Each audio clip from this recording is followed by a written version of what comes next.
نعمت اللہ شاہ ولی کا سلسلہ نسب حضرت موسیٰ کاظم سے ملتا ہے۔ وہ شام کے شہر حلب میں پیدا ہوئے۔ آپ نے قرآن مجید کی تعلیم جلال الدین کاظمی سے حاصل کی، جبکہ علم کلام شیخ شمس الدین مکی سے سعودی عرب کے شہر مکہ میں حاصل کیا۔ آپ 7 سال تک مکہ مکرمہ میں موجود رہے۔ اس کے بعد ایران، افغانستان، مصر، شام، سمرقند، بخارا اور پاکستان میں ملتان اور آزاد کشمیر تک کا سفر کیا۔ ہزاروں کی تعداد میں لوگوں نے ان کی بزرگی اور کرامات کا اعتراف کیا۔ دنیا کے کئی ملکوں کا سفر کرنے کے بعد وہ دوبارہ ایران چلے گئے اور وہاں پر ہی ان کا انتقال ہوا۔ سلطان شہاب الدین غوری نے ایران میں ان کا مقبرہ تعمیر کروایا۔ رسول اللہ صلی اللہ علیہ وسلم کا مبارک ارشاد ہے کہ میری امت کے بعض علماء بنی اسرائیل کے پیغمبروں کی طرح ہوں گے۔ صوفیہ کے نزدیک یہ گروہ اولیاء اللہ کہلائے گا۔ حضرت نعمت اللہ شاہ بھی اللہ تعالیٰ کے برگزیدہ بندوں میں سے تھے۔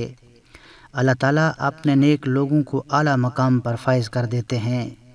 حضرت نعمت اللہ شاہ ولی آج سے تقریباً 850 سال پہلے گزرے ہیں۔ فارسی زبان میں ان کا ایک دیوان ہزاروں اشعار پر مشتمل ہے۔ اس کے علاوہ ان کا ایک قصیدہ بہت مشہور ہے جس میں نعمت اللہ شاہ نے آنے والے دور کی پیشن گوئیاں کی تھیں۔ یہ تمام پیشن گوئیاں فارسی میں ان کے اشعار کی صورت میں موجود ہیں۔ وہ جو بھی پیشن گوئی کرتے اس کو اپنی شاعری میں اپنے اشعار کے اندر بیان کر دیتے تھے۔ شاہ ولی اللہ اللہ تعالیٰ کے بزرگ اور نیک بندہ ہونے کے ساتھ ساتھ ایک اعلیٰ پائے کے صوفی شاعر بھی تھے۔ وہ فارسی زبان میں شاعری کرتے تھے۔ اس وقت انہوں نے آنے والے زمانے میں ہونے والے واقعات اور حالات کے بارے میں جو بھی پیشن گوئی کی وہ حرف بہ حرف درست ثابت ہوئی۔ انہوں نے اس وقت یعنی آج سے 850 سال پہلے آج تک کے حالات و واقعات کے بارے میں جو بھی پیشن گوئی کی وہ سچ اور درست ثابت ہوئی۔ انہوں نے اس وقت آنے والے 700 سالوں میں خاص کر بر صغیر میں آنے والے بادشاہوں کے نام تک بتا دیے تھے۔ نعمت اللہ شاہ نے مغل بادشاہ تیمور کے بارے میں ان کی پیدائش سے 200 سال پہلے ہی اپنے ایک شعر میں ذکر کر دیا تھا۔ اس طرح لودھی خاندان کے حکمران جن میں سکندر لودھی اور عمران لودھی کا ذکر بھی ملتا ہے۔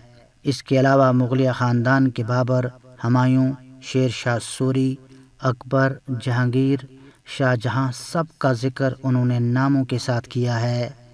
پھر وہ بر صغیر میں انگریزوں کی آمد کا احوال بھی بیان کرتے ہیں۔ اب ہم بات کرتے ہیں نعمت اللہ شاہ ولی کی ان پیشن گوئیوں کے بارے میں جو حیران کن حد تک سچ اور درست ثابت ہوئیں۔ ظہیر الدین بابر کے اقتدار میں آنے سے 350 سال پہلے یعنی 1174 عیسوی میں نعمت اللہ شاہ نے فرمایا تھا کہ ان کے بعد کابل کا بادشاہ بابر دلی میں ہندوستان کا وارث ہوگا۔ مغل بادشاہ ہمایوں کو ایک حادثہ پیش آئے گا اور اس کے بعد شیر شاہ سوری دنیا میں آئے گا اور عظیم حکمران بنے گا۔ ان کی یہ پیشن گوئی بھی درست ثابت ہوئی۔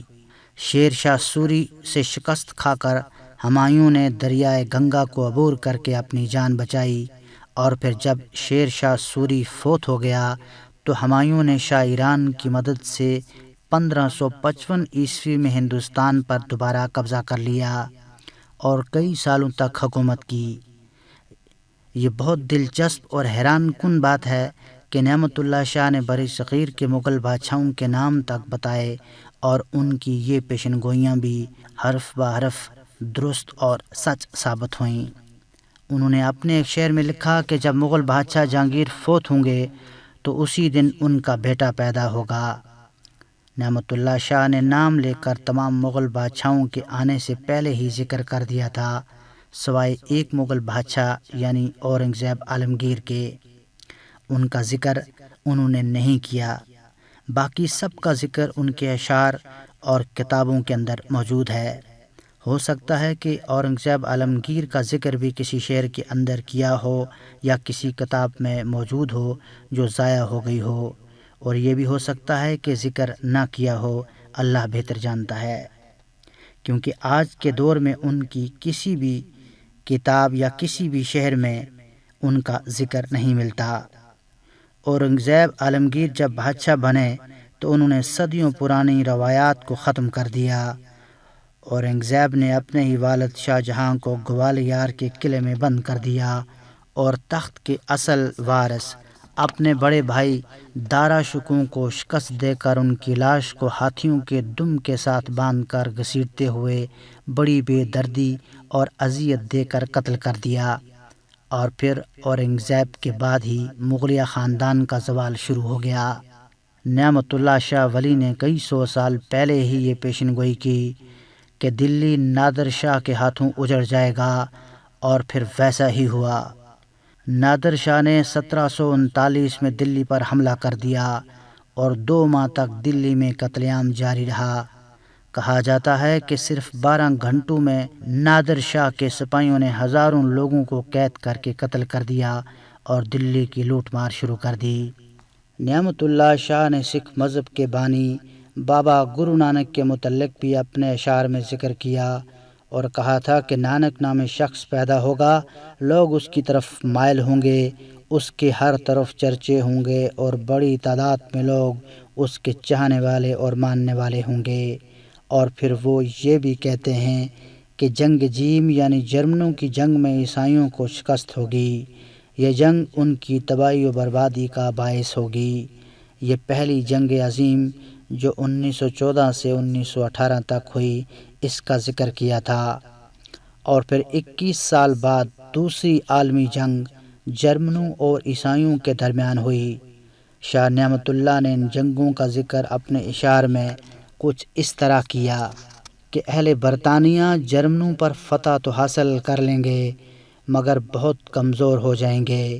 اور پھر وہ فرماتے ہیں کہ انگریز برِ صغیر پر حکومت کرنے کے بعد خود ہی یہاں سے نکل جائیں گے اور ایک فتنہ اپنے پیچھے چھوڑ جائیں گے جو لوگوں کے درمیان خون ریزی کا باعث ہوگا۔ یہاں پر وہ کشمیر کا ذکر کر رہے ہیں۔ ان کی یہ پیشن گوئی بھی درست ثابت ہوئی، کیونکہ مسئلہ کشمیر انگریزوں کا ہی پیدا کردہ ہے، اور اس مسئلے کے حل کے لیے آج تک جو کچھ ہو رہا ہے وہ سب آپ کے سامنے ہے۔ پھر انہوں نے سقوط ڈھاکہ کی بھی پیشن گوئی کی کہ مسلمانوں پر اپنی ہی زمین تنگ ہو جائے گی اور پھر یہ صورتحال تباہی و بربادی کی صورت میں ظاہر ہوگی۔ اس کے علاوہ نعمت اللہ شاہ نے 1965 کی جنگ کا بھی ذکر کیا ہے، اور انہوں نے بتایا کہ یہ جنگ 17 روز تک جاری رہے گی اور اس میں غازیوں کو کامیابی نصیب ہوگی۔ ان کی یہ پیشن گوئی بھی درست ثابت ہوئی۔ 1965 پاک بھارت جنگ 17 روز تک جاری رہی اور پاکستان کو اس جنگ میں کامیابی ملی تھی۔ نعمت اللہ شاہ کی یہ پیشن گوئی بھی درست ثابت ہوئی۔